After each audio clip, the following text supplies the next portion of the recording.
New York City's Times Square, this is Fast Money. Here's what's on tap tonight. We are minutes away from Elon Musk taking the stage at the DealBook Summit with Andrew Ross Sorkin.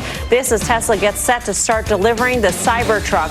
Former Ford CEO Mark Fields will be here to break it all down for us. Plus, the bulls keep running into bonds. The yield on the 10-year dropping to its lowest level since early September. Should investors be cheering this continued rate slide? And later, one foot still sort of in and the other out the door. How one of our traders is feeling about Foot Locker after today's big post-earnings rebound. I'm Melissa Lee coming to you live from Studio B at the NASDAQ. On the desk tonight, Karen Feiderman, Steve Grasso, Tim Seymour, and Guy Adami. So we are just hours away from the delivery of Tesla's first ever Cybertruck and just minutes away from Elon Musk's interview with Andrew Ross Sorkin at the DealBook Summit. We'll take you there as soon as it begins. But in the meantime, we do want to get to General Motors. That major buyback announcement, $10 billion, and the reinstating of its 2023 guidance. The automaker also increasing its quarterly dividend by more than 30%. Major efforts to boost their sagging stock after EV setbacks and a long UAW strike. The stock popping more than 9% on this news, but still down more than 20% in the last year. For more, let's kick it around the horn, and then we'll bring in Mark Fields. Karen, I know that you're taking a look at this very closely. Yes. Do you buy these efforts, buying back the stock, all these things? This is what investors wanted to hear. Yes, obviously. It's what they want to hear. I mean, when you're trading at this multiple of earnings, then anything you do that's giant buyback is really accretive. However, right, that's a capital allocation decision. And so capital isn't free, and you have to decide. It's sort of the other part I thought was interesting beside this, which is the buyback is very interesting. The dividend is really not such a huge deal, is sort of they've gone through this big labor thing, right? And it was a really aggressive, it was fraught. And then to come out and say, we've cut, it's not that big of a deal. It's $1.1 billion, and we're going to make it up in cost cuts. And that was sort of surprising to me, just as a matter of optics. Right. And to say it adds to the average cost of the vehicle $500. Right. Less than 2% of the average cost of the vehicle to the buyer. Like, this whole thing was no big deal. Right. Right. That I found sort of interesting. So Mary Barra, I think, with the Cruise issues, is feeling under the gun. I just happened to see she joined GM on January 14th of 2015, I believe, or 15th on the 14th. All right. That might be it. So she's coming up on the 10-year anniversary. It's been a rough 10 years, not just for Mary Barra, but for Ford as well. And returns haven't been great. This clearly would juice the stock. I thought there was a little bit of sort of some funny little math in there. But the point being that they're saying, the business is good. Our earnings are great. We've got a lot of cash flow. We've got a lot of it's very, very accretive to buy stock back. I get it. So to Karen's point, isn't the buyback what the UAW was totally against? Isn't that what people always have a problem with? That's corporate America. That's financial engineering. So when you have that, and then how much have they lost on EVs? How many billions per year? And now they're doing a buyback. And now they're going to reward shareholders where the average worker is disadvantaged. So I think it's a terrible setup framing for the company. And look at the year-to-date performance. Down 5%. Ford, down 8%. Tesla, the gorilla in the room, up a 100% year-to-date. Tesla's still the only company that could make EVs efficiently and make money at it. Still, is there a little bit of a turnaround aspect to the GM story at this point, Tim? I mean, what do you think? Mary Barra is addressing exactly what investors are concerned about. We're going to cut costs. We're going to pull back on Cruise, which has already lost $2 billion in the first 9 months of this year. We're really going to look hard at how we are spending money. I think it sends a great message. I love the message. And, this may not be great optics. They got a union deal done. Everybody signed off. It was going to be contentious. Everybody fought their corner. Investors love this. Investors love the clarity.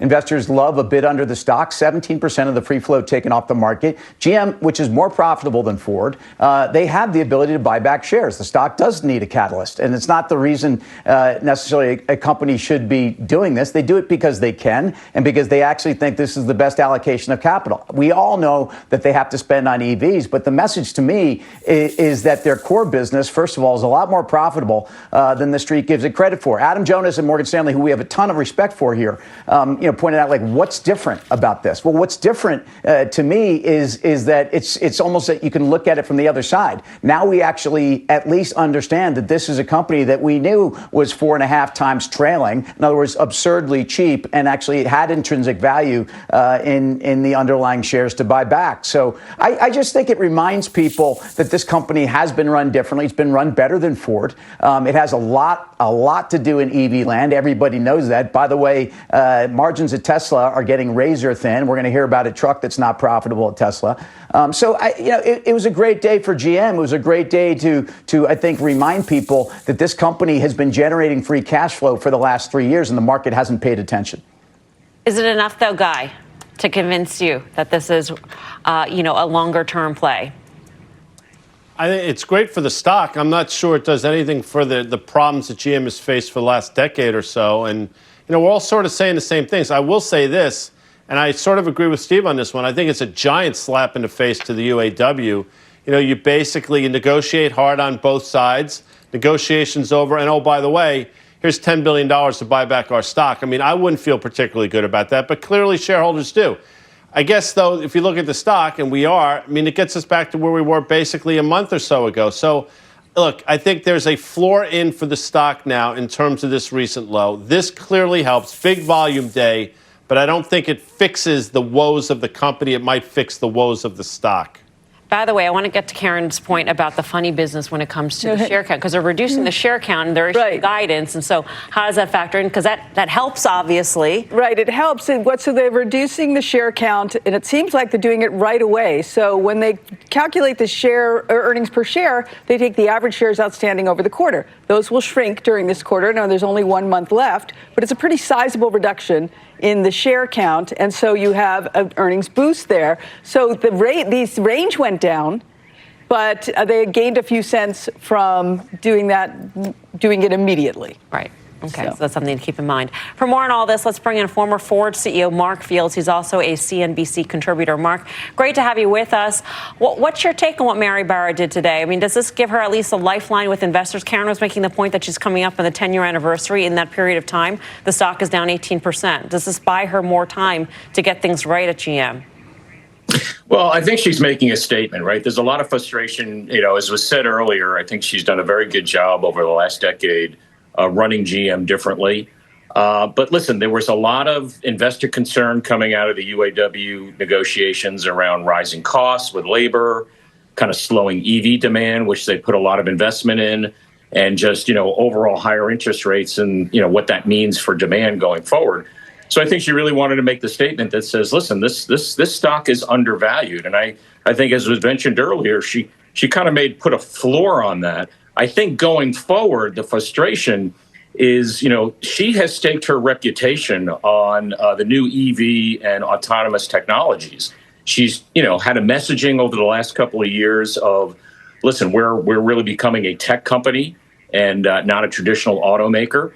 And they're having issues as they ramp up those technologies. And you have a big competitor like Tesla who, yes, their margins are down, but they're profitable. So I think that's the challenge in front of her. I think she has put a floor in, but they have not executed this year on, her two main pillars of her strategy. And that's going to be that's going to be a good barometer for her over the next year or two. Do you think her days could be numbered? Well, listen, every CEO serves at the pleasure of the board. I think she's done a wonderful job leading this company from where it was when she took it over. But listen, she has laid out a strategy and, laid out the capital along the lines of the future being in EVs. It's a bit of a risky strategy because if you look at companies like Toyota and Ford, they're investing a lot in hybrids, which is a nice step to electrification. But she's skipped that. So if the demand is not there, once they master the production, they're going to have a lot of facilities that are going to be underutilized. And that's really going to hurt the profitability of the company. So I think she's got the time to prove it. But, you can't manage by press releases anymore around their EV announcements. They have to deliver in the next 18 months. We are awaiting Elon Musk at the DealBook conference, Mark. So I do want to weave Tesla into this conversation because, you know, part of the bear case against Tesla has always been that the OEMs will be stiff competition when it comes to EVs. Do you think that's still the case? Can you still make that argument? And when you say there's a lack of demand, is that lack of demand overall for EVs, that just hasn't lived up to the hype? Or is it lack of demand for what General Motors is producing or will produce? Well, I think what Tesla has done very well over the last number of years is capture all the early adopters. Now you're getting to mass adoption. And, you know, that really comes down to not only cost for those consumers, but convenience, particularly around charging. So I do believe it's not so much around, you know, overall demand. I think the demand is going to be there. The issue, it's not going to come as fast as people expect, because not only do the costs have to come down where they match ICE or internal combustion vehicle costs, but that charging infrastructure needs to be there. And on top of it, I do think the established automakers are going to figure out how to produce EVs in high quantities. But, you know, again, Tesla has taken a very distinct strategy of integrating everything into their company and versus outsourcing. And that's an advantage for them right now. And that's why it's going to be a challenge for the automakers, but they got to get that charging infrastructure in there for, you know, the average Joe sitting across the kitchen table with their spouse determining what they're going to spend and what they're going to buy. And consumers take the path of least resistance. And right now it's a bit of a challenge for consumers to consider EVs given the charging infrastructure. How do you think the Cybertruck will do? From a demand perspective, and I mean, the manufacturing perspective, it sounds like it's a nightmare to manufacture. But just overall, what's your take? Well, listen, it's a very polarizing product, right? You look at it and you either love it or you hate it. Where do you fall? Well, you know, I'm not a big fan of it. I don't like the design, but, you know, I'm just a focus group of one. There's going to be plenty of Tesla fans that are going to want this vehicle. I think when you look at this, Melissa, the traditional pickup truck driver and consumer will not want this vehicle. I think this will be more for EV, you know, early adopters, the casual kind of use buyer. But I think the real critical thing is for any car product, it's not the first year in terms of how successful it is. It's the second and third and fourth year in terms of, is this a fad product or does this product have legs? And so I think they're going to have problems, as you mentioned, ramping it up because it's a very difficult product to produce given the engineering and the design. The first year is going to be what it's going to be. But once they can start ramping, that's going to be the real barometer for this, or whether it's going to be a successful product or it's just going to look, you know, in the dustbin of history as a fad. So basically, you don't like it, but still, you got to give it a chance to really assess its success or failure. Listen, I love the technology in it. I'm not a big fan of design, and I think every consumer is going to make their own decisions around this. But listen, in the first year or so, it will be successful because there's not going to be a lot produced. I mean, Musk was very clear on his earnings call that they were going to be very cautious around production. But again, it's that second and third year in terms of, does this vehicle have legs? Right. And what kind of halo does it contribute to the Tesla brand? All right. Mark, appreciate it. Thank you. Mark Fields. And as we understand it, Elon Musk is taking the stage at the DealBook Summit with Andrew Ross Sorkin. For that conversation, we want to go there live. Let's listen in. Final interview of this remarkable time we've all had together. He doesn't need much of an introduction, but I want to say a couple things. He's the richest person in the world. He may very well be the most consequential individual in the world right now. He runs the most innovative companies in the world: Tesla, SpaceX, Starlink, which is part of that, Neuralink, the Boring Company, X, and his X.AI. And he's disrupted each of these lanes. He's moved at breakneck speeds, but he's faced a storm of controversy in the process. He joins us today following a visit, as you all know so well, and we discussed earlier, on Monday to Israel, where he met with the prime minister there and the president of Israel. And we're going to talk about everything. And my hope is that we can talk about how he thinks, about his influence, about his power, about all of it. And we're going to talk about innovation and everything else. I want to say just two other things real quick. Sure. We met each other for the first time 16 years ago. Yeah, it's a long time. It's been a long time. And oldest kids were 3. When we first met, I think you were about to deliver your first Roadster. I don't think you had yet. Larry Page was still waiting to get one. Like 2007? 2007, 2008. And I remember it was delivered 2008. I remember going back to the newsroom and saying, I think I just met the next Steve Jobs. Really? And okay, I'm going to hold to that. Okay. I'm going to hold to that. But a lot has happened between when I first met you and now. You came to DealBook. Not been boring, that's for sure. Wait, actually, technically, I do have a boring company. 2012, you came to DealBook and sat on this stage, and we're thrilled to have you back. But there's been so much that's happened between now and then, and there's been so much that's happened in the past week and a half. And a lot of folks, and I want to tell you this. Hell of a year. A lot of folks called me up and said, you really going to host Elon Musk here? Can you believe what he just said on Twitter? On X. On X. Yeah. So I have no idea what this Twitter thing is you keep talking about. Should you platform him? That's what they said. Yeah. Should you platform him? And I said that I think that it's our role, and I know you have issues with journalists. I have a platform. I know you have an issue with journalists oftentimes, but I said it's our role to have conversations and to inquire and sometimes even interrogate ideas. And sure. I'm hoping we can do that. So I want to start just so we can begin this conversation and just level set. Take us through everything that happened, if you could. Everything? No, over the past week and a half. How long have you got? We've got the time. Okay. You send out a post or an X or a tweet. Yeah, I don't know what post, you want to whatever, describe it as. Mm-hmm. I'm trying to change, like, when things were just 140 characters, it made sense to call them a tweet, because there's like a bunch of little birds chirping. But when, the point at which you can put like 3-hour videos on, it's like, it's a very long tweet. So here we are. Post is more descriptive, I think. And at some point, I don't know where you were, but you write in responding to another tweet. Yes. This is the actual truth. And it set off a firestorm of criticism all the way to the White House. Right. And then you make this trip to Israel. You have advertisers who've left the platform. People calling. Well, the trip to Israel is independent of it wasn't some like apology tour. I want to be clear. That was.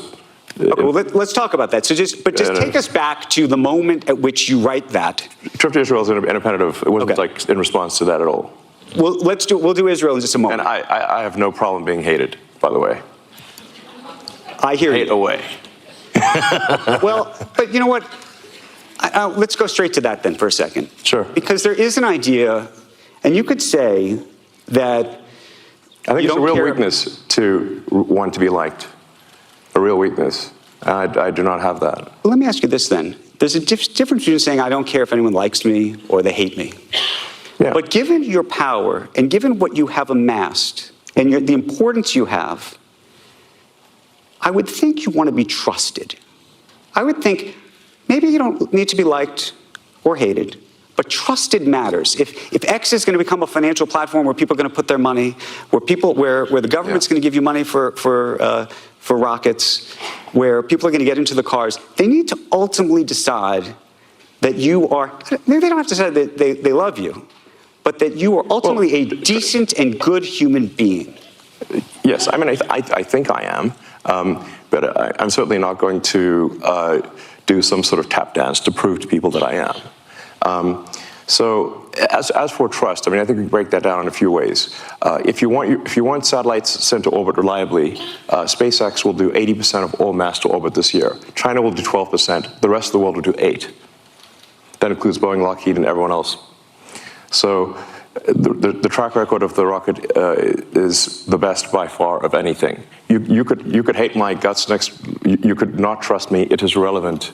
The rocket track record speaks for itself. With respect to Tesla, we make the best cars.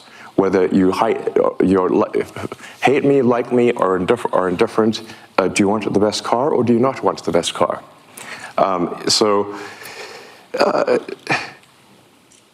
So I will certainly not pander. And Jonathan, like, the only reason I'm here is because you are a friend. Like, what was my speaking fee? You're not making any.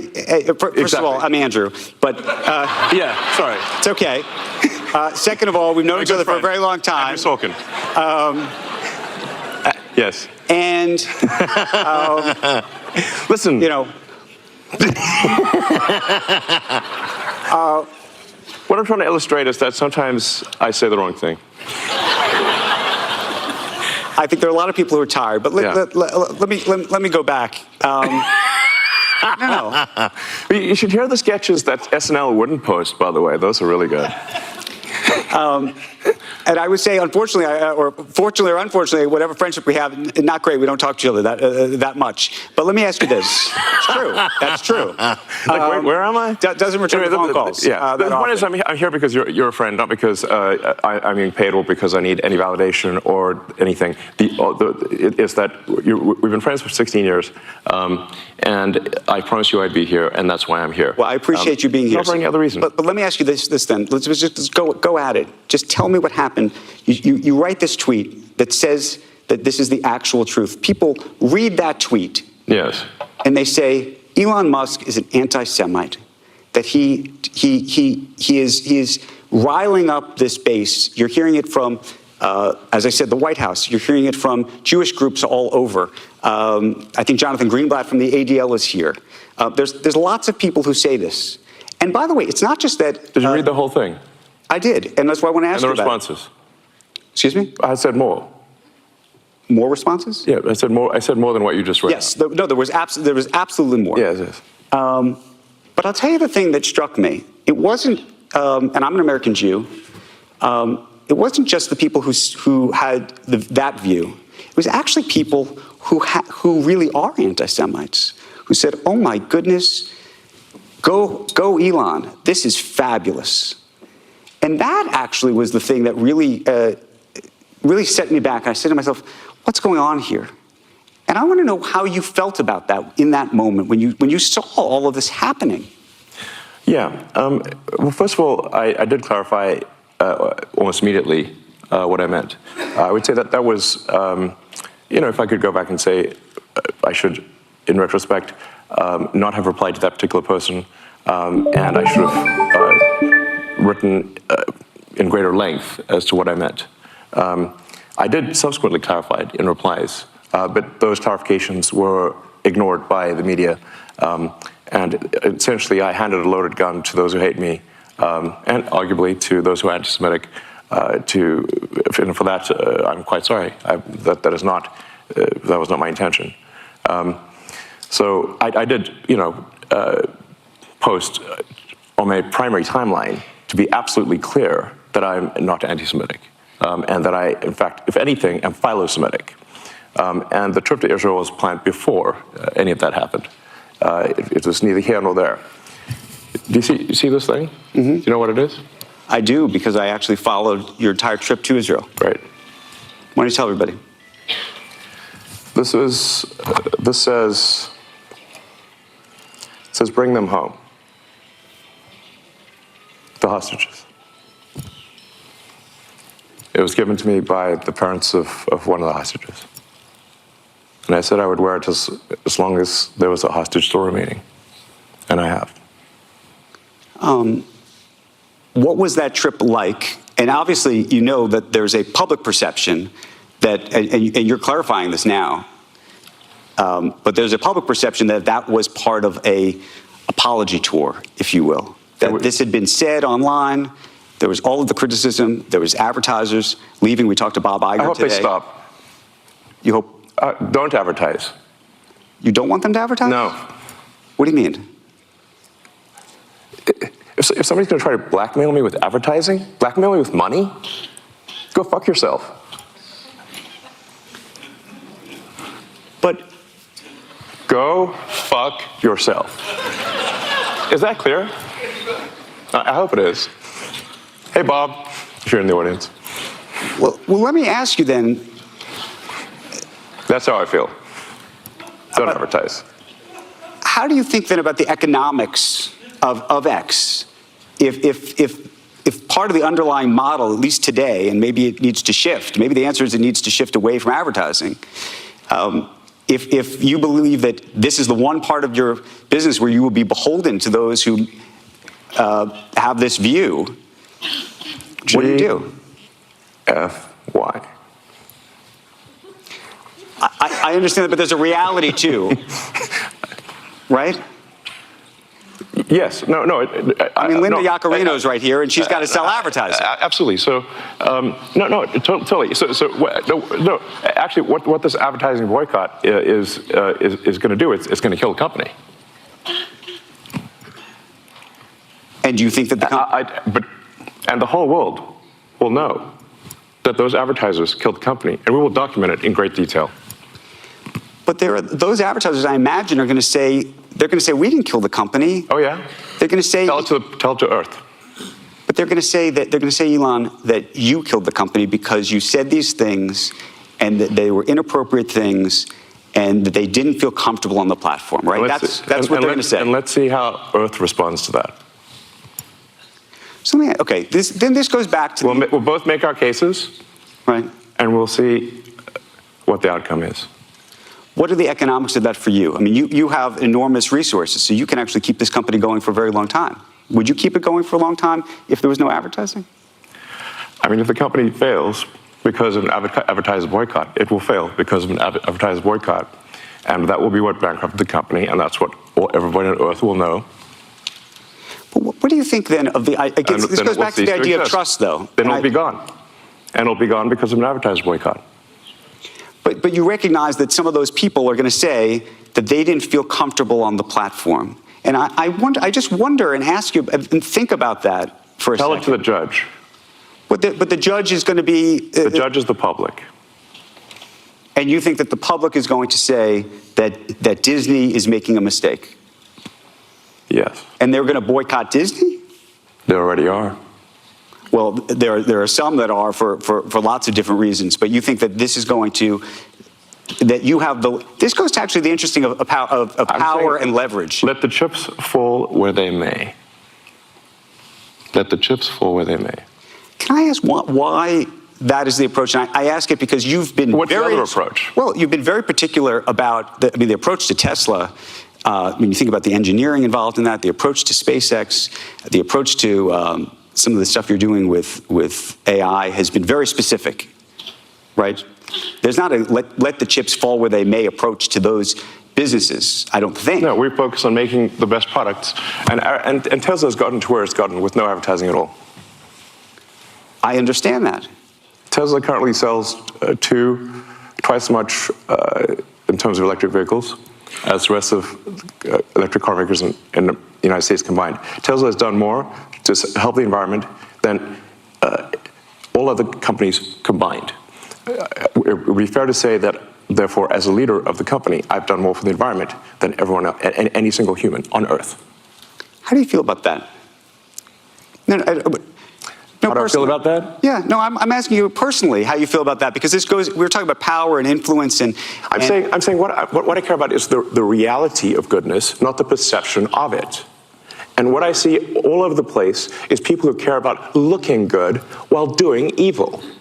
Fuck them. Okay? Let me ask you this, because I think part of this, by the way, there's some people who said, look, owning X to begin with has just created problems, that you've created so many amazing things that are changing our world. And I know you want to make X this fabulous town square free speech platform, but that unto itself that has created such a distraction of all of these things. This is the conversation we're having. We're not focused, or we're not talking at least yet, and we will. On Tesla, you have your Cybertruck deliveries tomorrow and everything else that you're doing. But yes, it will be the biggest product launch of anything by far on Earth this year. Is there any part of you, though, that just says, you know what, I just shouldn't have done this, or maybe I should sell it or give it away or do something else? With the X piece of it, yeah. Given the propensity for some of the things that you do and say on that platform to create these issues. Yeah.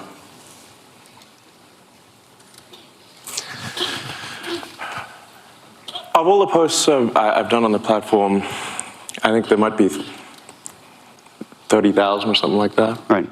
Once in a while, I will say something foolish. And I have. And I would certainly put that comment, that you said the actual truth, among perhaps one of the most foolish, if not the most foolish thing I've ever done on the platform. And I did do my best to clarify afterwards that, I certainly do not mean anything anti-Semitic in that. The nature of the criticism was simply that the Jewish people have been persecuted for thousands of years. There is a natural affinity, therefore, for persecuted groups. This has led to the funding of organizations that essentially promote any persecuted group or any group with the perception of persecution. This includes radical Islamic groups. Everyone here has seen the massive demonstrations for Hamas in every major city in the West. That should be jarring. Well, a number of those organizations received funding from prominent people in the Jewish community. Right. They didn't expect that to happen. But if you generically, right, without condition, sort of fund, if you fund persecuted groups, in general, some of those persecuted groups, unfortunately, want your annihilation. And what I meant by that, when I subsequently clarified, is that it's unwise to fund organizations that support groups that want your annihilation. Is this coming across clearly? Yeah, no, it is. My question to you, though, I think logically this makes a lot of sense. Is there any part of you, just tell me what happens, though, once all this happens? Let's say you fund a group, and that group supports Hamas, right, who wants you to die. Perhaps you should not fund them. Right. But you do. Thank you. You do appreciate that when you wade into these very delicate waters, at these very delicate times, yes, that it can create a real, as it created headlines for the past 2 weeks, and economic impact. I'm just so curious what happens in your brain when you see all this happening. Are you sitting there going, oh my God, I stepped in it, I wish I didn't do that? Are you saying, screw them, I hate these people, why are they after me? But all of that. Yeah, all of that. Look, I'm sorry for that tweet or post. It was foolish of me. Of the 30,000, it might be literally the worst and dumbest post that I've ever done. And I try my best to clarify 6 ways to Sunday. But at least I think over time it will be obvious that, in fact, far from being anti-Semitic, I'm in fact philo-Semitic. And all the evidence in my track record would support that. Let me ask you this, though. There are people who say crazy things on X, as you know. Maybe you think they're crazy, maybe they're not. The aspiration for X is to be the global town square. Now, if you were to walk down to, let's say, Times Square, right? Do you occasionally hear people saying crazy things? Yes, but yes, they're not. But they don't have the megaphone, right? And that's the conundrum. Right? No, they can only say it to the 50 or 100 people that are standing there in Times Square. They don't have a look, the joke I used to make about old Twitter was it was like giving everyone in the psych ward a megaphone. I'm aware that things can get promoted that are negative beyond the sort of circle of somebody simply screaming crazy things in Times Square, which happens all the time.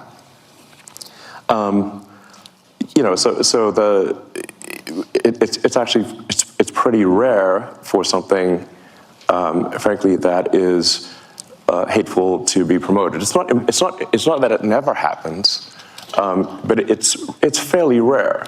I would encourage people to look at, for those that use the system, when you look at the feed that you receive, how often is it hateful, and over time has it gotten more or less hateful? And I would say that if you look at the X platform today versus a year ago, I think it is actually much better. What is your personal experience? Are you surprised I'm just curious. You use this. I use the platform religiously. I So you will would admit to notice. being an addict, You would and I notice. use the For You. And I will say, now the problem is because I'm a journalist, I go looking for stuff. Well, that's not our I'm fault. just saying, and because I also think the algorithm for me personally, because I'm looking for stuff, also is feeding me other things. This is actually a challenge in that, like sometimes people will say, like, why is it showing me, posts from this person that I hate? And we're like, well, did you interact a lot with this person that you hate? Well, yes. Well, therefore it thinks that you want to interact more with this person that you hate. That's like a reasonable. Let me ask this: you kind of want to have an argument. When you tweet, yeah. Do you ever Post. Let's say post. When you post, I mean, listen, I'm open. If anyone can come up with a better word, that would be great. When you post, though, but the least bad word I can think of is post.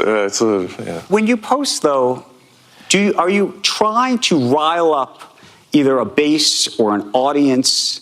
Do you recognize the power you have in that? And also, by the way, not just rile up one version of side of it, but also rile down, which is to say, as I said, there are people who are demonstrably anti-Semitic on the site.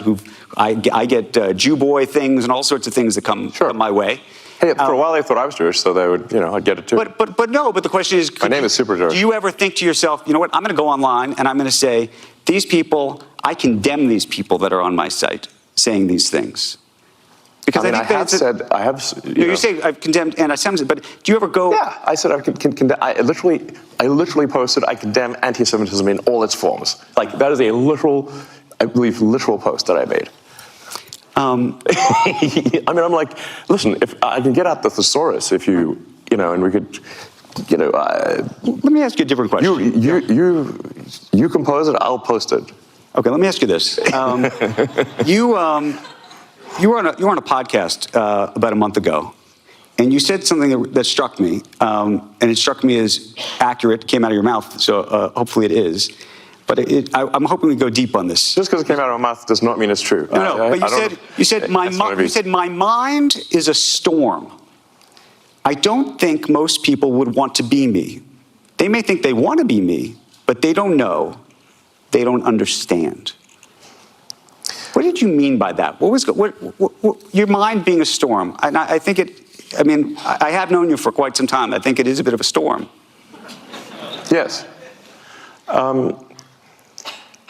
Yeah. I mean, in as much as a weather metaphor makes sense, my mind often feels like a very wild storm. I mean, I have a fountain of ideas. I mean, I have more ideas than I could possibly execute. So I have no shortage of ideas. Innovation is not the problem. Execution is the problem. I've got a million ideas. I mean, I've got an entire design for an electric supersonic vertical takeoff jet, but I just can't do that as well. I've had that for 10 years. And there's a million things. But is your storm a happy storm?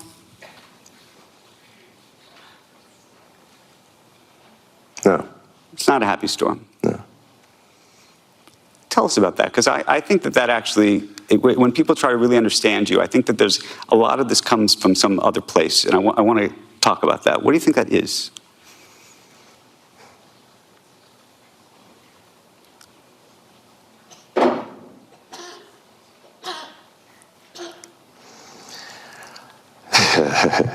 We need like a psychiatrist couch here or something.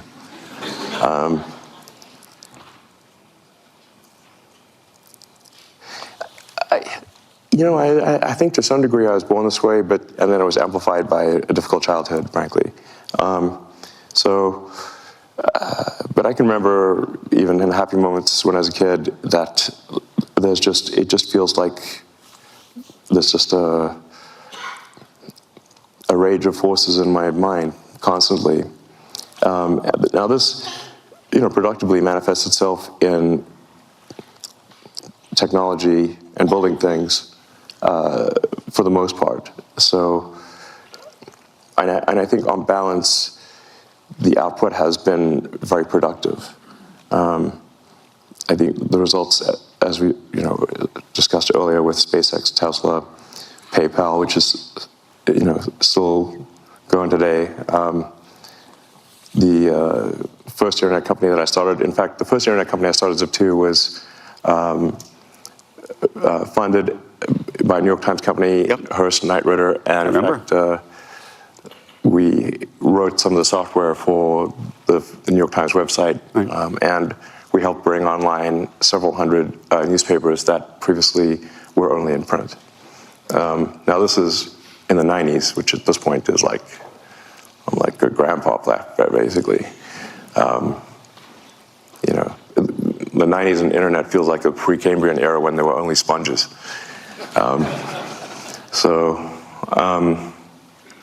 Anyway, so, you know, I feel like a lot of productive things have been done. And you can also look at Tesla as being sort of many companies in one. Like our supercharging network is, if the Tesla supercharging network were its own company, it would be a Fortune 500 company by itself. Just the supercharging system. We also make the cells. We build the power electronics and the powertrain from scratch. We have the most innovative structural design, the largest castings ever used.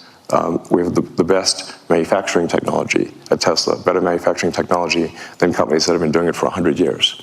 So these demons of the mind, you know, are, for the most part, harnessed to productive ends.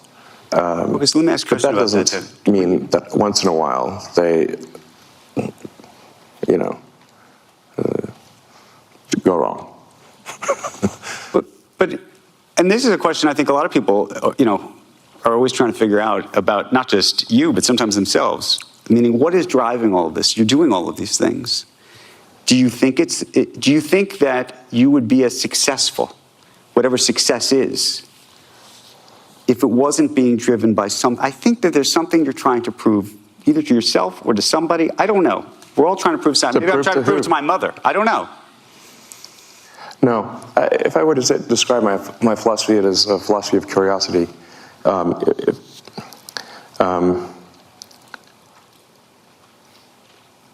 mean, I did have this existential crisis when I was around 12 about what's the meaning of life? Isn't it all pointless?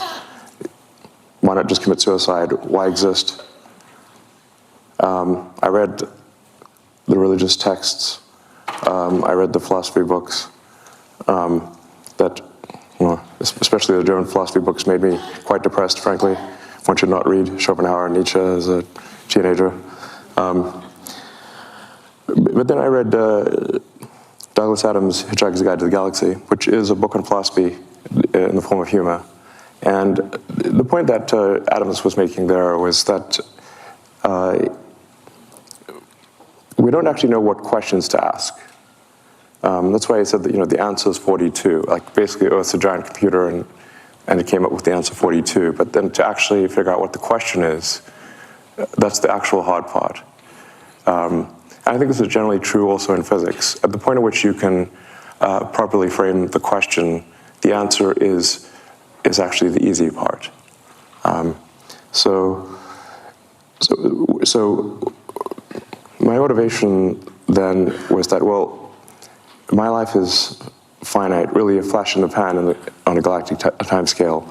But if we can expand the scope and scale of consciousness, then we are better able to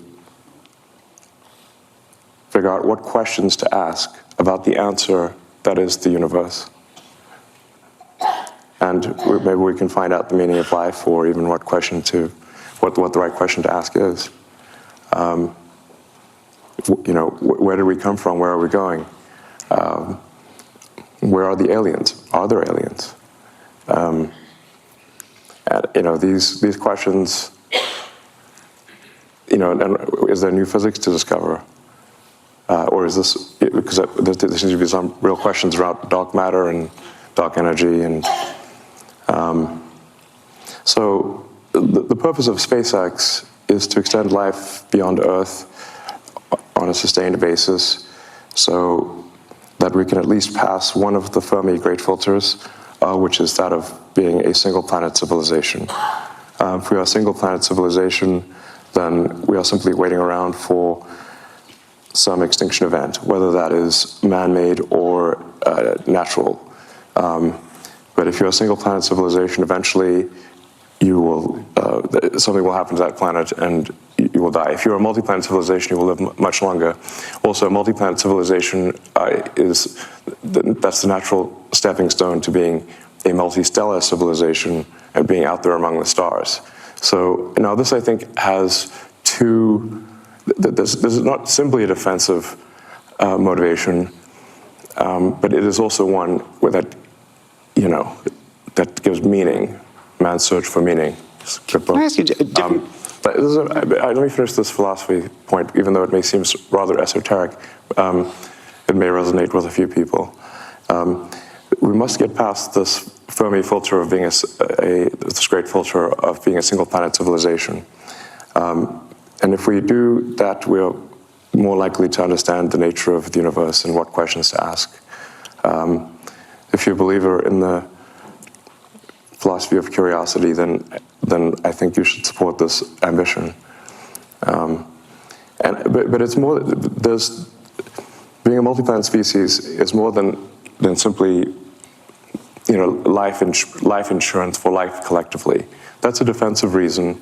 But I think also that life has to be more than simply solving one sad problem after another. There have to be reasons where you wake up in the morning and you're happy to be alive. There have to be reasons that you have to say, why are you excited about the future? Like, what gives you hope? And if you aren't sure, ask your kids. And I think the idea of us being a spacefaring civilization and being out there among the stars is incredibly inspiring and exciting and something to look forward to. And there need to be such things in the world. Let me ask you a different question about confidence. We were having a conversation here earlier about people and where people get their confidence from. Some people have great insecurity. Other people have great confidence. And I was thinking about you because you have a very interesting history where people have told you over and over again that you're wrong. Well, sometimes they're right. Well, sometimes they are, but I would say that when it comes to Tesla, when it came to SpaceX, people told you that you were crazy, you were out of your mind, this was never going to happen, this was never going to work. And so what the reason I ask you this, though, is now when people say you're wrong, this isn't right, do you look at that and say, you know what, that's like a red flag for me because, I've been told so often that I'm wrong that I know that I know I'm right because I've had that experience. Or are there people in your life when they say, you know what, Elon, this is not right? Do you know what I'm saying? I think what you're sort of trying to say is that do I at this point think because I've been right so many times when others have said I'm wrong, that now I perhaps believe I'm right when in fact I'm wrong? You did very well. What do you think? No, I'm right.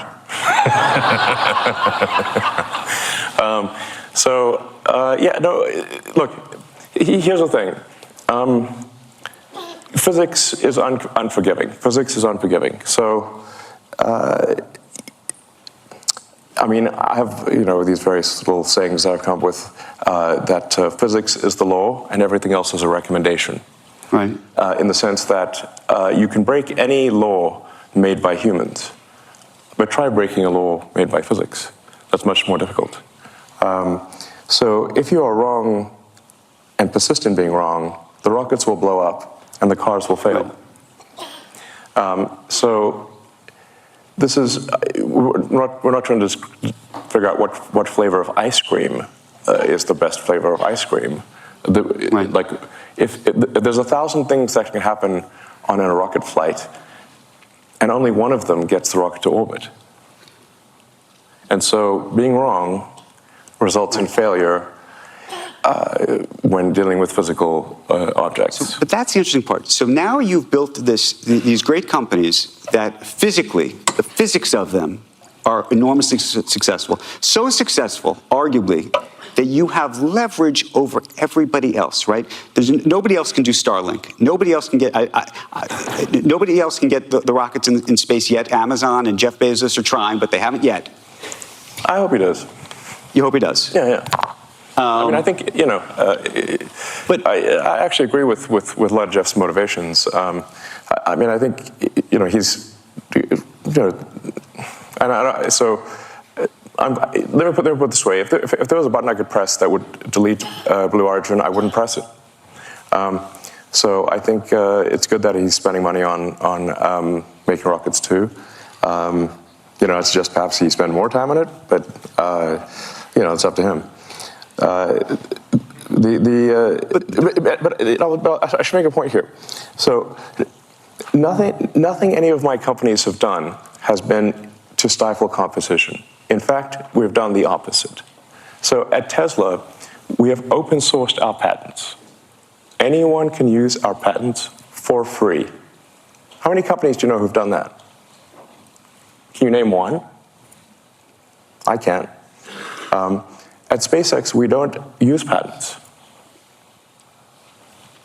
So, I mean, she said once in a while we'll file a patent just so some patent troll doesn't cause trouble. But we're not stopping any. We've done nothing anti-competitive. We've done nothing to stop our competitors. I'm not suggesting you are at all. No, I just want to clarify for the audience, because some companies have done anti-competitive things. I think the strange thing, or the unusual thing about SpaceX and Tesla is that we've done things that have helped our competition. So at Tesla, we have made our supercharger system open access. We've made our charger technology available for free to the other manufacturers. The reason no walled garden. We could have put a wall up, but instead we invited them in. The reason I mention this, though, is because you've had this success in the physics world, you now have these very difficult decisions that have huge impacts on the world that are not physical decisions at all.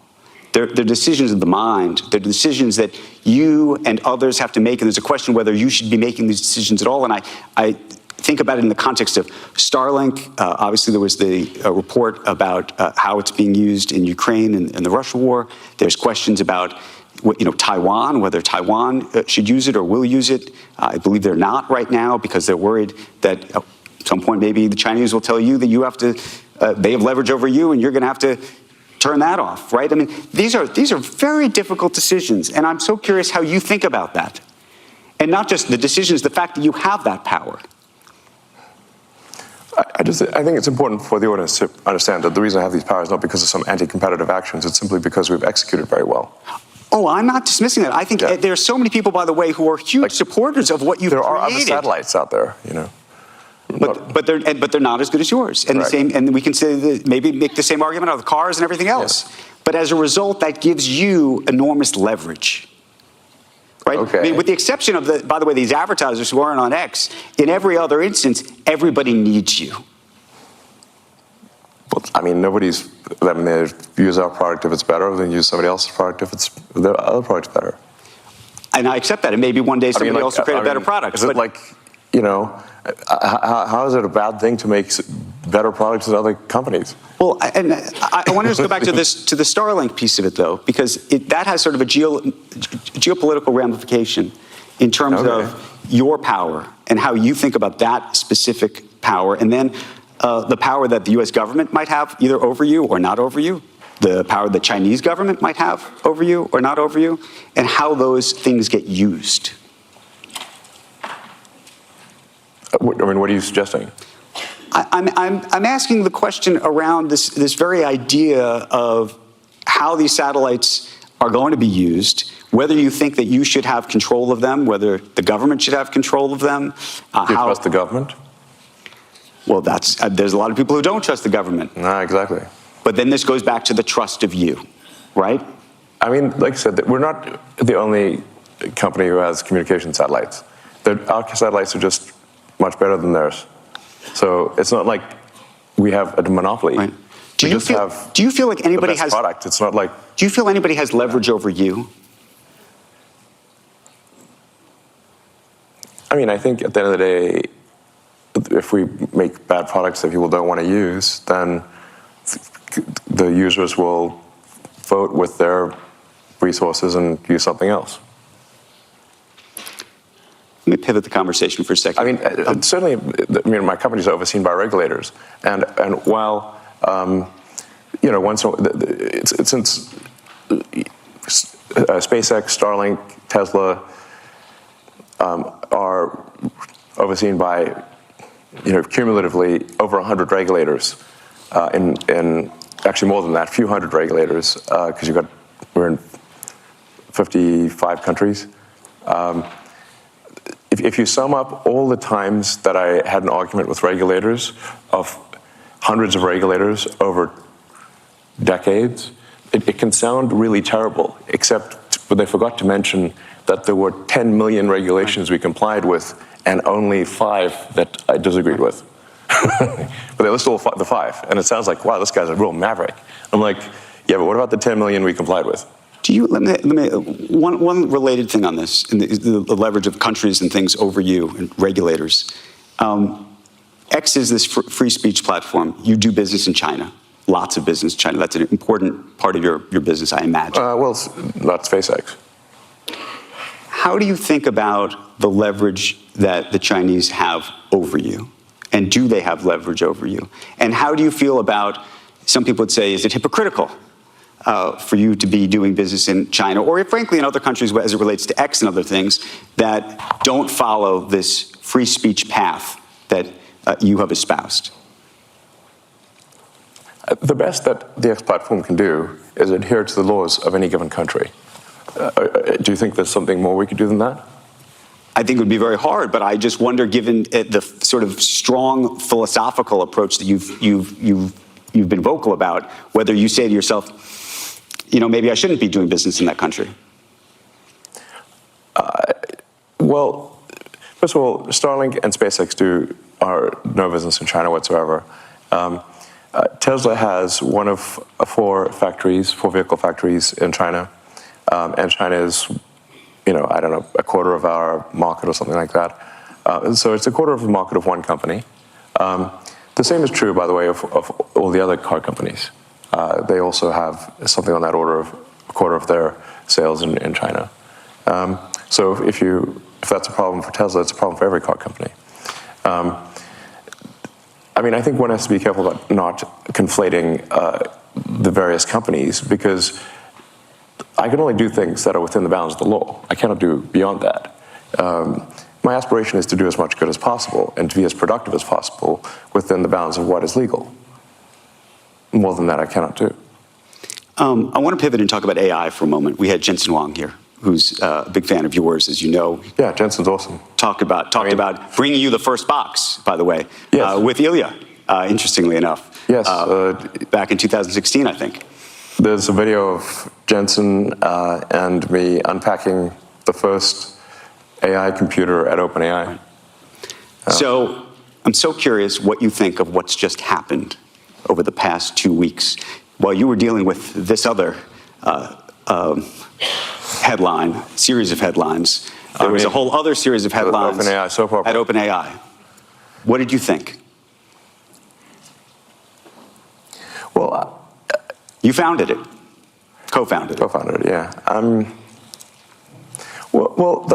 The whole arc of OpenAI, frankly, is a little troubling, because the reason for starting OpenAI was to create a counterweight to Google and DeepMind, which at the time had 2/3 of all AI talent and basically infinite money and compute, and there was no counterweight. It was a unipolar world. And Larry and Paige and I used to be very close friends, and I would stay at his house, and I would talk to Larry into the late hours of the night about AI safety. And it became apparent to me that Larry did not care about AI safety. I think perhaps the thing that gave it away was when he called me a speciesist for being pro-humanity. As in, like a racist, right, but for species. So I'm like, wait a second, what side are you on, Larry? And then I'm like, okay, listen, this guy's calling me a speciesist. He doesn't care about AI safety. we've got to have some counterpoint here because this seems like we could be. This is no good. So OpenAI was actually started, and it was meant to be open source. I named it OpenAI after open source. It is in fact closed source, super closed. It should be renamed super closed source for maximum profit AI. So because this is what it actually is.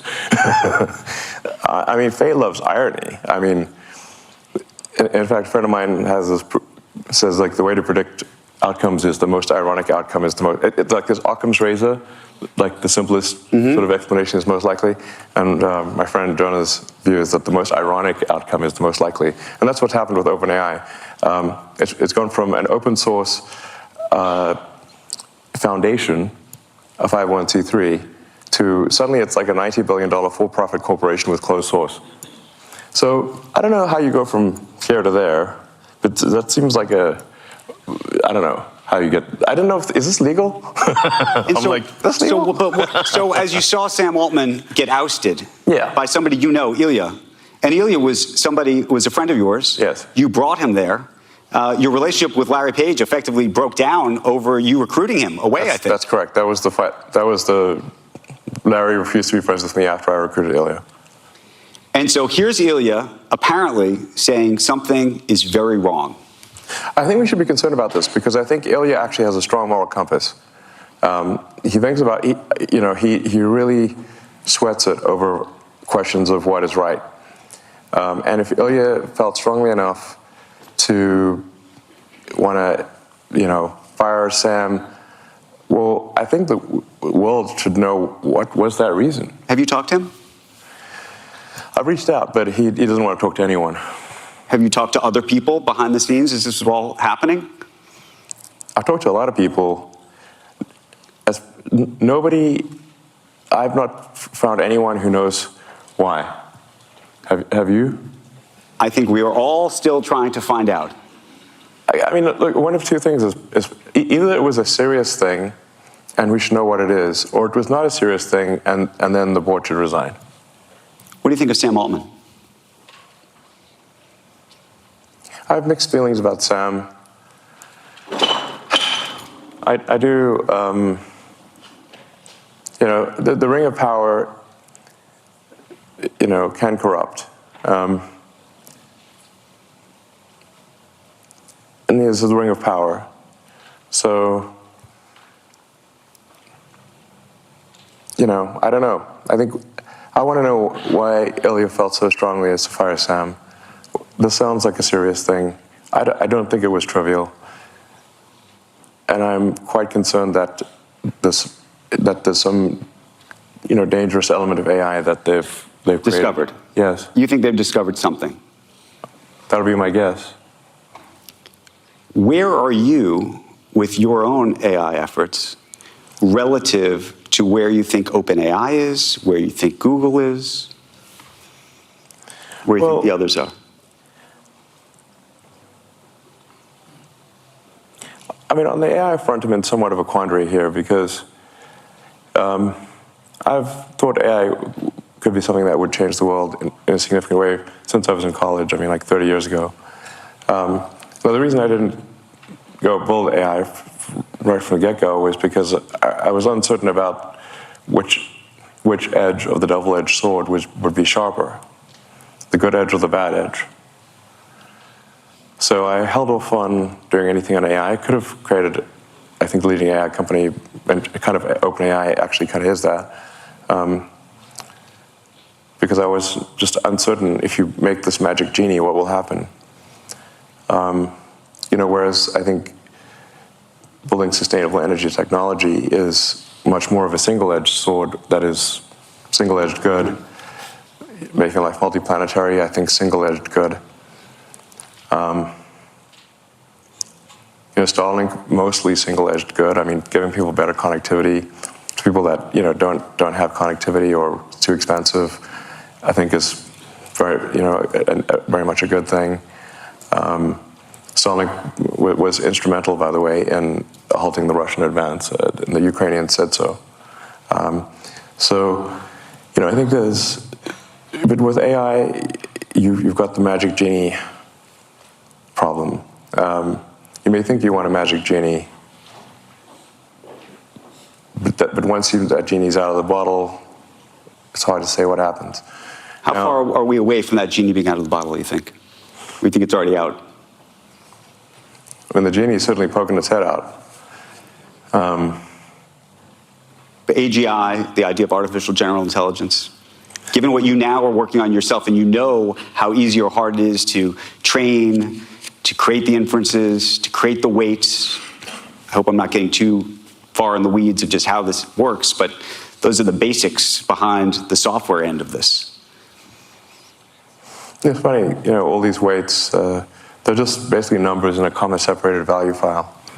And that's our digital God, a CSV file. I found that funny.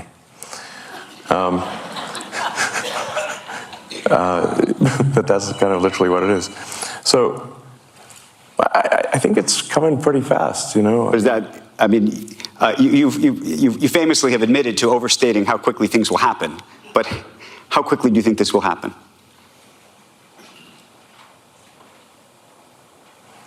If you say smarter than the smartest human at anything, Yep. it may not be then quite smarter than all humans, all machine-augmented humans, because people have got computers and stuff. There's a higher bar. But if you say smarter than any, can write as good a novel as, say, J.K. Rowling, or discover new physics, or invent new technology, I would say that we are less than 3 years from that point. Let me ask you a question about XAI and what you're doing. And because there's an interesting thing that's different, I think, about what you have relative to some of the others, which is you have data, you have information, you have all of the stuff that everybody in here has put on the platform to sort through. And I don't know if everybody realized that initially. What is the value of that?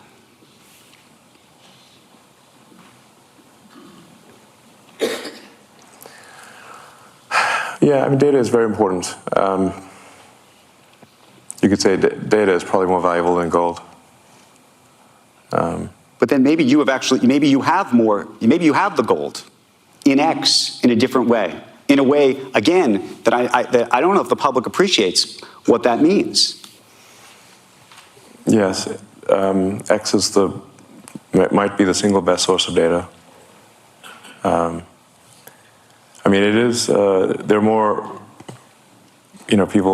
links that go to, people click on more links to X than anything else on Earth.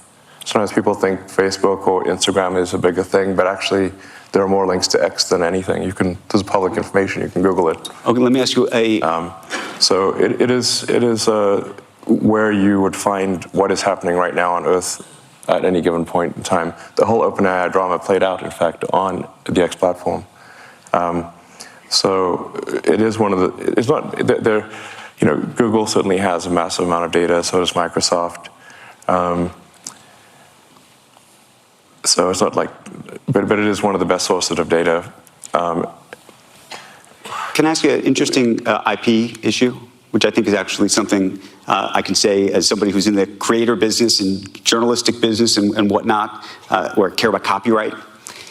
So one of the things about training on data has been this idea that you're not going to train, or that these things are not being trained on people's copyrighted information. Historically, that's been the concept. Yeah, that's a huge lie. Say that again? Yes, these AIs are all trained on copyrighted data, obviously. So you think it's a lie when OpenAI says that this is not, none of these guys say they're training on copyrighted data? Oh, that's a lie. It's a lie, straight up. It's a straight up lie. Okay. 100%. So then, obviously, it's been trained on copyrighted data. Okay, so let me ask you a second question, which is all of the people who have been uploading. I mean, it's like one every minute. Yeah. All of the people who have been uploading articles, the best quotes from different articles, videos to X. All of that can be trained on. And it's interesting because people put all of that there, and those quotes have historically been considered fair use, right? People are putting those quotes up there, and individually, on a fair use basis, you'd say, okay, that makes sense. But now there are people who do threads, and by the way, there may be multiple people who've done, an article that has 1,000 words. Technically, all 1,000 words could have made it onto X somehow. And effectively, now you have this remarkable repository. And I wonder how you think about that, again, and how you think the creative community and those who were the original IP owners should think about that. I don't know, except to say that by the time these lawsuits are decided, we'll have digital God. So ask digital God at that point. These lawsuits won't be decided before on a time frame that is relevant. But is that a good thing or a bad thing? I think we live, there's that, I don't know if it's actually a real Chinese saying or not, but may you live in interesting times. Right. It's apparently not a good thing. But I would prefer to, personally, I would prefer to live in interesting times. And we live in the most interesting of times. I think, for a while there, I was like really getting demotivated and losing sleep over the threat of AI danger. And then I finally sort of became fatalistic about it and said, well, even if I knew annihilation was certain, would I choose to be alive at that time or not? And I said I probably would choose to be alive at that time because it's the most interesting thing, even if there's nothing I could do about it. So then, then basically sort of a fatalistic resignation helped me sleep at night because I was having trouble sleeping at night because of AI danger. Now, what to do about it? I mean, I've been the biggest, the one banging the drum the hardest, by far the longest, or at least one of the longest for AI danger. And these regulatory things that are happening, the single biggest reason they're happening is because of me. Do you think they're ever going to get their arms around it? We talked to the vice president this afternoon. She said she wants to regulate it. People have been trying to regulate social media for years and have done nothing effectively. Well, there's regulation around anything which is like a physical danger or a danger to the public. So like cars are heavily regulated, communications are heavily regulated, rockets and aircraft are heavily regulated. The general philosophy about regulation is that when something is a danger to the public, that there needs to be some government oversight. So I think, in my view, AI is more dangerous than nuclear bombs, and we regulate nuclear bombs. You can't just go make a nuclear bomb in your backyard. I think we should have some kind of regulation with AI. Now, this tends to cause the AI accelerationists to get up in arms because they think AI is sort of heaven, basically. But you typically don't like regulation. You've pushed back on regulators for the most part in the world of Tesla, so many instances where we read articles about you pushing back on the regulators. I'm so curious why, in this instance, now you own one of these businesses. As I said a moment ago, one should not take what is viewed in the media as being the whole picture. There are literally hundreds, this is not an exaggeration, say there are probably 100 million regulations that my companies comply with. And there are probably 5 that we don't. And if we disagree with some of those regulations, it's because we think the regulation that is meant to do good doesn't actually do good. But that's an interesting thing. Defying regulations for but the question is, if there are laws and rules, whether the idea is that you're making the decision that the law and the rule shouldn't be the law and the rule, and then, right? No, I'm saying you're fundamentally mistaken, and it should be obvious that you're mistaken. My company's automotive is heavily regulated. We would not be allowed to put cars on the road if we did not comply with this vast body of regulation. Now, you could fill up the stage with literally, 6 foot high, with the regulations that you have to comply with to make a car. Right. Would make you could have a room full of phone books. That's how big the regulations are. And if you don't comply with all of those, you can't sell the car. And if we don't comply with all the regulations for rockets or for Starlink, they shut us down. So in fact, I am incredibly compliant with regulations. Now, once in a while, there'll be something that I disagree with.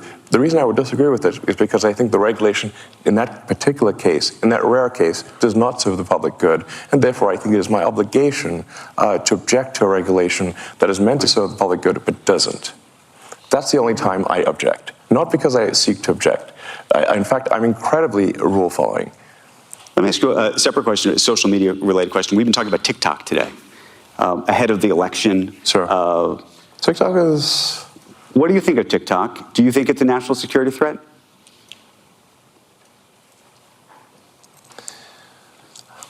I don't use TikTok. Say that again? You don't? I don't personally use it. But for people that, for teenagers and people in their 20s, they seem almost religiously addicted to TikTok. Some people will watch TikTok for like 2 hours a day.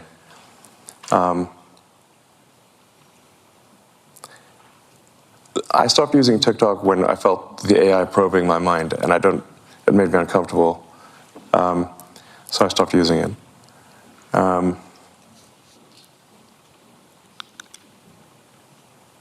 And in terms of anti-Semitic content, I mean, TikTok is rife with that. It has the most viral anti-Semitic content by far. But do you think the Chinese government is using it to manipulate the minds of Americans? No. Is that something that you think we should worry about? I mean, you have different states that are trying to ban it. I don't think this is some Chinese government plot. But it is, the TikTok algorithm is entirely AI powered.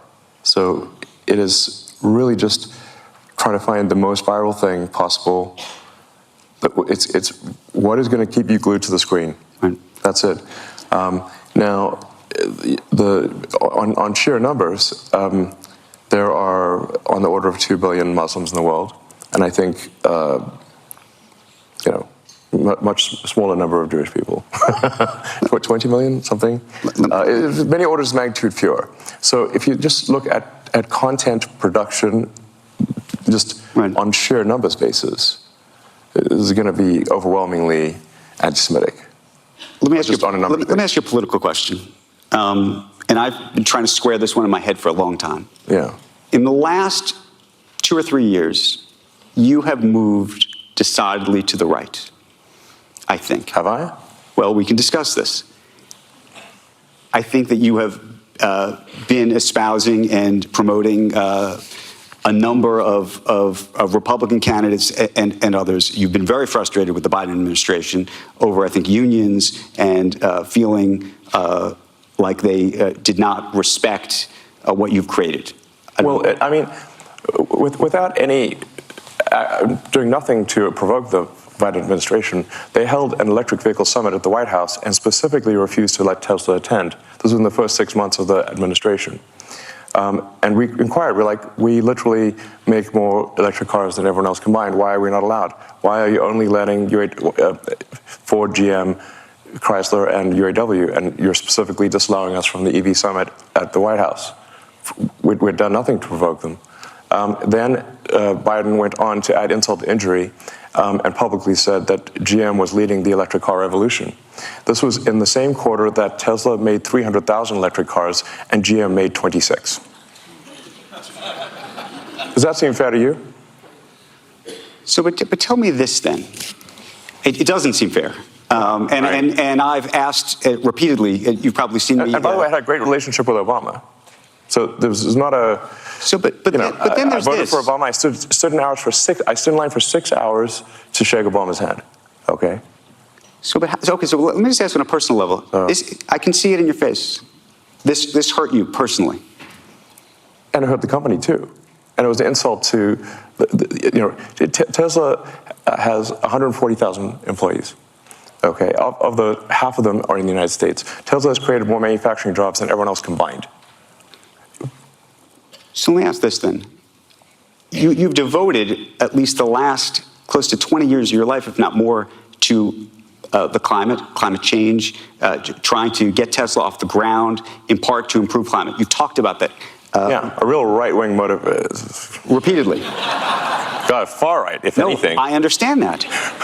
And then it's guys, right. Reverse psychology next level. Well, no, but so here's then the question, which is how do you square the support that you have given? I believe you were at a fundraiser for Vivek Ramaswamy, for example, who says that the climate issue is a hoax, right? Yeah, I disagree with him on that. But I would think that would be such a singular issue for you. I would think that the climate issue would be such a singular issue for you that actually it would disqualify almost anybody who didn't take that issue seriously. Well, I haven't endorsed anyone for president. I mean, I wanted to hear what Vivek had to say because I think some of his things some of the things he says I think are pretty solid. He's concerned about government overreach, about government control of information. The degree to which old Twitter was basically a sock puppet of the government was ridiculous. It seems to me that there's a very severe violation of the First Amendment in terms of how much control the government had over old Twitter, and it no longer does. So there's a reason for the First Amendment. The reason for the First Amendment for freedom of speech is because the people that immigrated to this country came from places where there was not freedom of speech, and they were like, you know what, we got to make sure that that's constitutional, because where they came from, if they said something, they'd be put in prison, or there'd be, something bad would happen to them. So, and freedom of speech, you have to say, when is it relevant? It's only relevant when someone you don't like can say something you don't like, or it has no meaning. And as soon as you sort of, throw in the towel and concede to censorship, it is only a matter of time before someone censors you. And that is why we have the First Amendment. Could you see yourself voting for President Biden? If it's a Biden-Trump election, for example?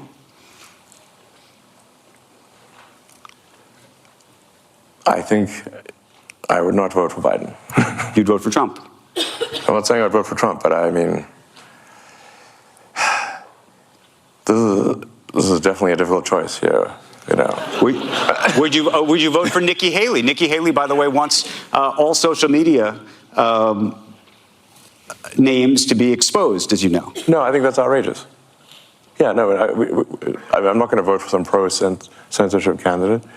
Like I said, I mean, I think you have to consider that there is a lot of wisdom in these amendments.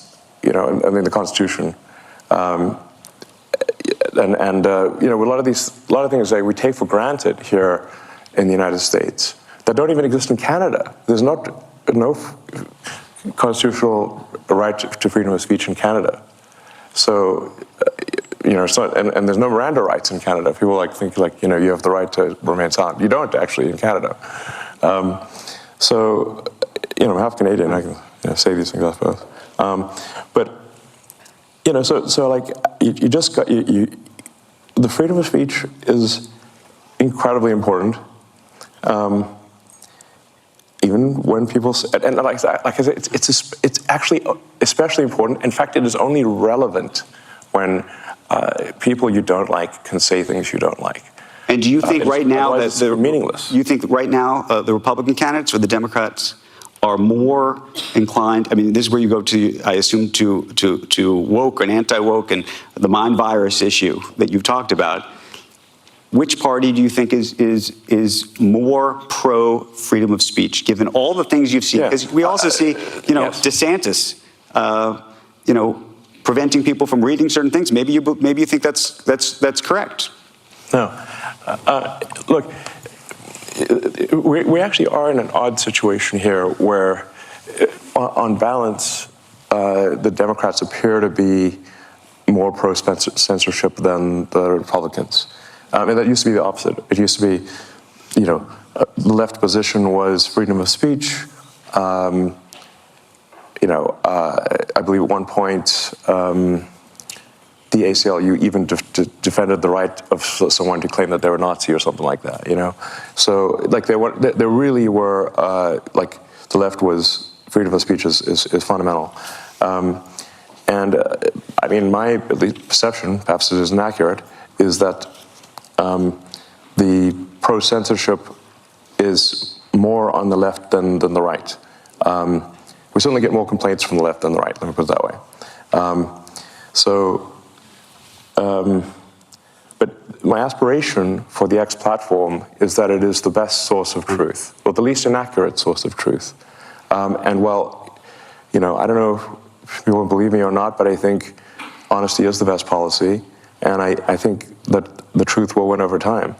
And we've got this great system, and it's getting better, called Community Notes, which is fantastic, I think, at correcting falsehoods or adding context. In fact, we make a point of not removing anything, but only adding context. Now, that context could include that this is completely false, and here's why. And no one is immune to this. I'm not immune to it. Advertisers are not immune to it. In fact, we've had Community Notes, which has caused us some loss in advertising. Speaking of loss in advertising revenue, if a community note, if there's false advertising, the community note will say, "This is false," and here is why. I mean, there's one specific example that is public knowledge, so I'll mention it, which is at one point Uber had this ad which said, "Earn like a boss." And it was community noted, if by boss you mean $12.47 an hour, this did cause at least a temporary suspension of advertising from Uber. I got to ask you a question that might make everybody in the room uncomfortable or not uncomfortable, but it goes to the free speech issue. The New York Times company and the New York Times newspaper, it appeared over the summer to be throttled. What did? The New York Times. Well, we do require that that everyone has to buy a subscription, and we don't make exceptions for anyone. And I think if I want the New York Times, I have to pay for a subscription, and they don't give me a free subscription. So I'm not going to give them a free subscription. But were you throttling the New York Times relative to other news organizations, relative to everybody else? Was it specific to the Times? They didn't buy a subscription. By the way, it only costs like $1,000 a month. So if they just do that, then they're back in the saddle. But you are saying that it was throttled. No, I'm saying. I mean, was there a conversation that you had with somebody? You said, "Look, you know, I'm unhappy with the Times. They should either be buying the subscription, or I don't like their content, or whatever."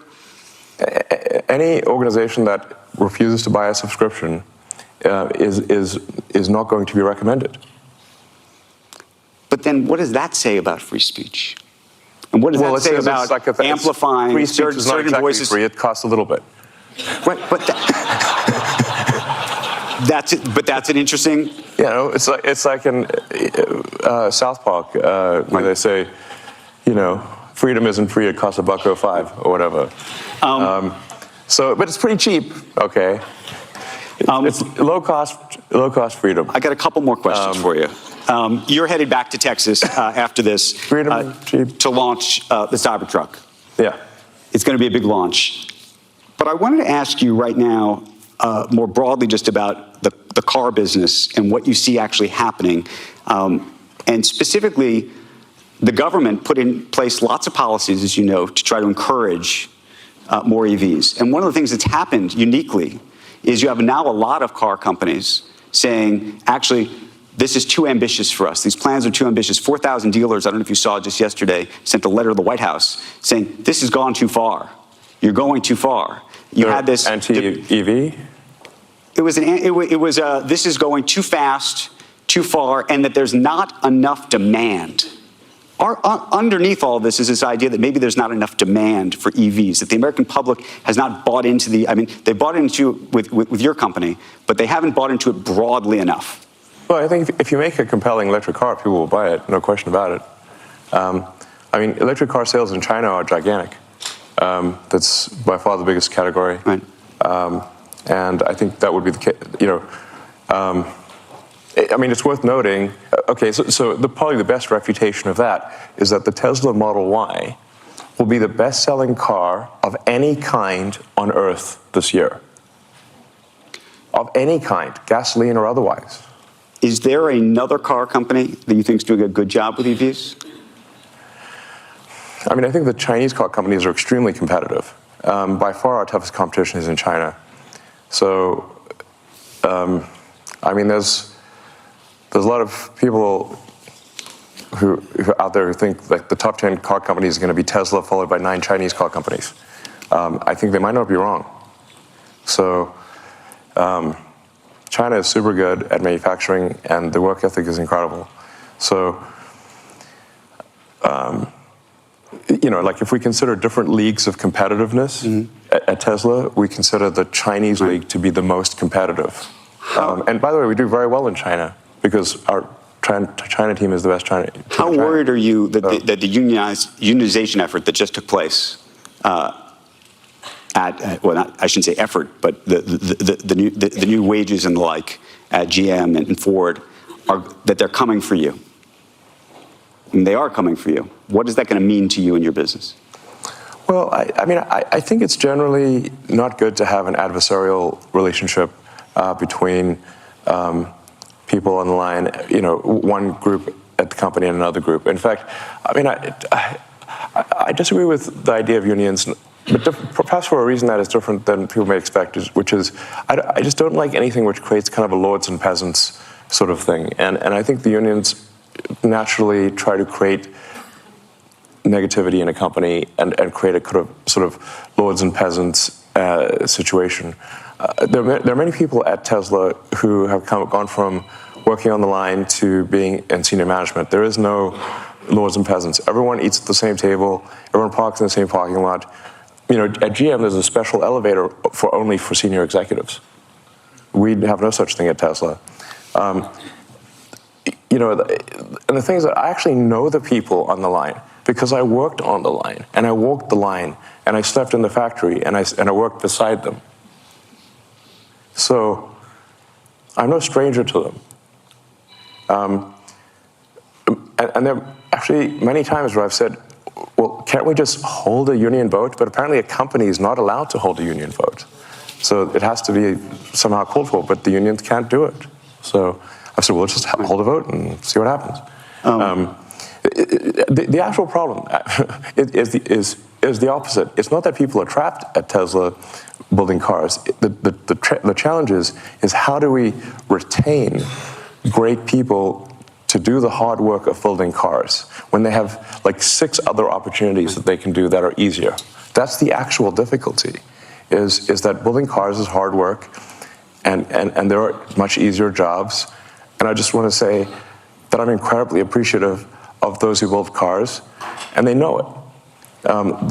You know, so there's I don't know, maybe there will be unionized. If I say, like, if Tesla gets unionized, it will be because we deserve it and we failed in some way. But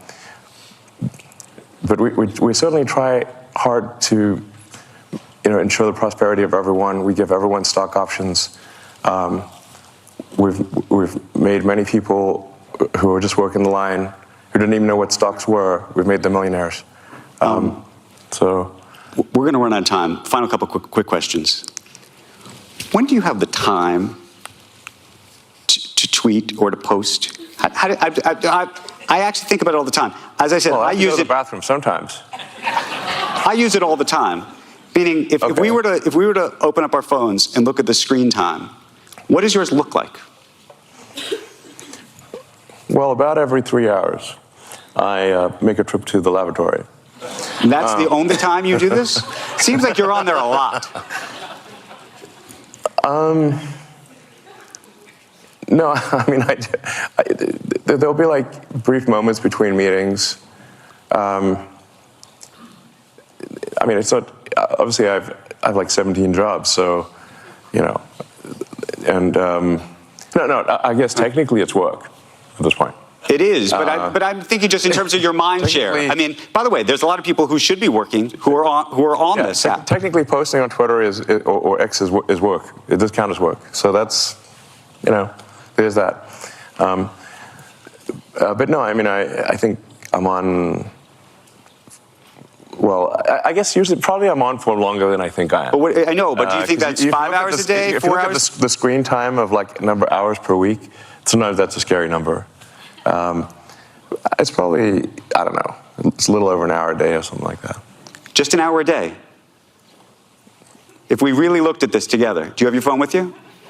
Yeah? You want to look? Okay. Okay, here we go. You ready? Screen time. Hit general. Screen time. Sometimes this is a scary number, but... I know. That's why I thought...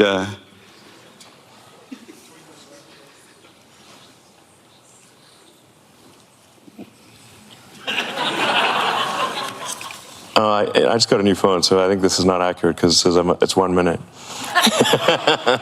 Pretty sure it's more than that. Wait, it's over the week. There we go. Yeah, go to the week. Okay, so it's still wrong. It's more than 4 minutes. I just got a new phone, so this is not accurate. It literally says 4 minutes. New phone. Tim Cook sent you that phone? New phone, who does? You know. I should ask, by the way, because I just mentioned Tim Cook. Do you feel like you're going to have a battle with him eventually? Is that the next fight? I mean, over the App Store. The idea of making a phone. Oh, you mean like? No. App Store? Over the App Store. Would you ever make a phone? Sam Altman's apparently thinking about making a phone with Johnny Ive. I mean, I don't think there's a real need to make a phone.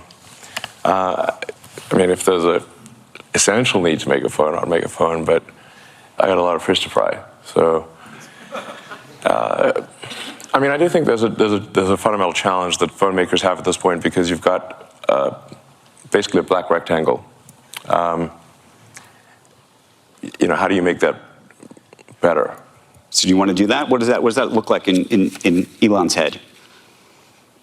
No, that's literally, yeah, good phrase, in the head, Neuralink. Well, there we go. We need to touch that before it's over.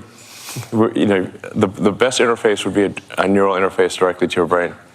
So that would be a Neuralink. How far are we, do you think, from that, and how excited or scary does that seem to be? And we read these headlines, obviously, about monkeys who've died, as you know.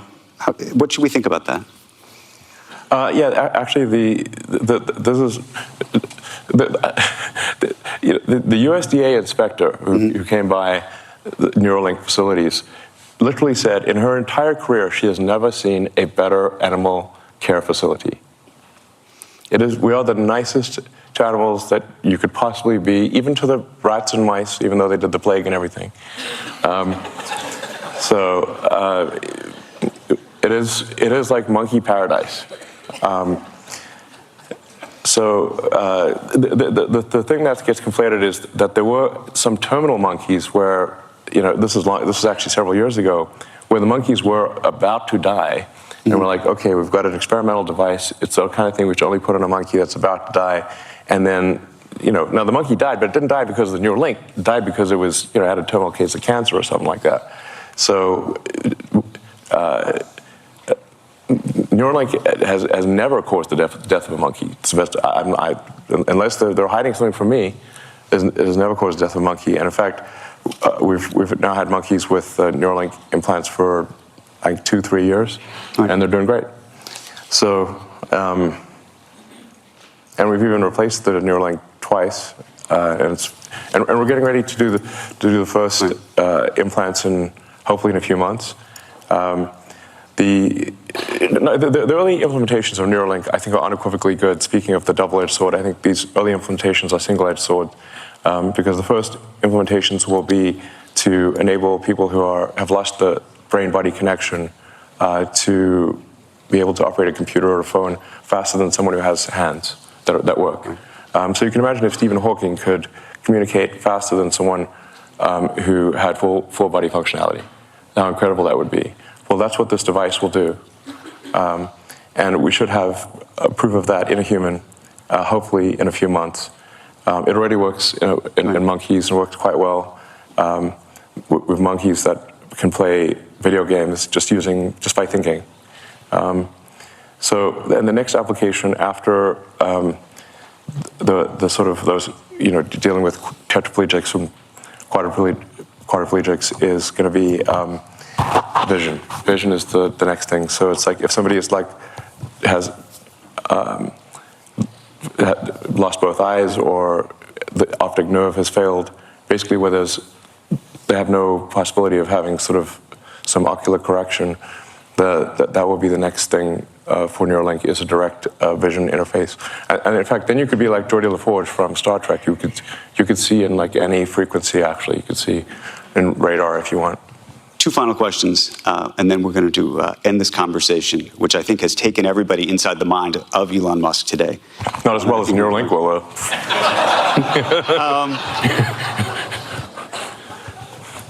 It actually goes to self-driving cars and vision and everything else. And I asked this question of Pete Buttigieg, Transportation Secretary. It's actually something you retweeted, so I wanted to ask you the same question.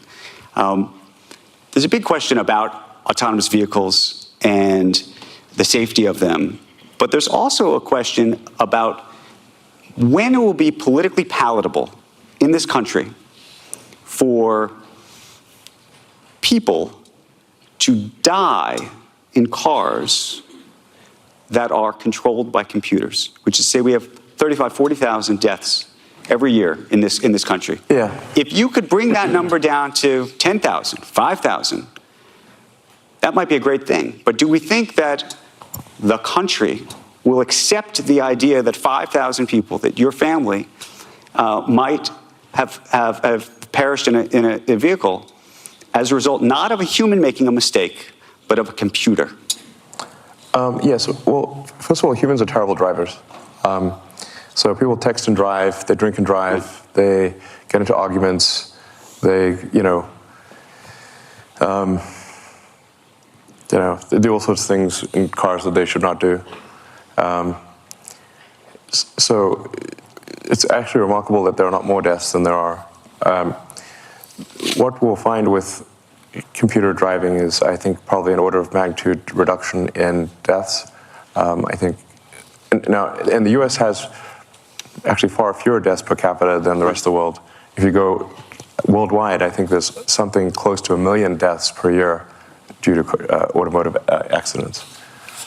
So I think computer driving will probably drop that by 90% or more. It won't be perfect, but it'll be 10 times better. And do you think that the public will accept that? Do you think the government will accept that? Well, in large numbers, it will simply be so obviously true that it really cannot be denied. And what do you think? I know we've talked about the timeline before, and I know people have criticized you for putting out timelines that may not have come true just yet. But what do you think it really is? And by the way, do you ever say to yourself, I shouldn't have said that? Sure, of course. Wait, I should have said that.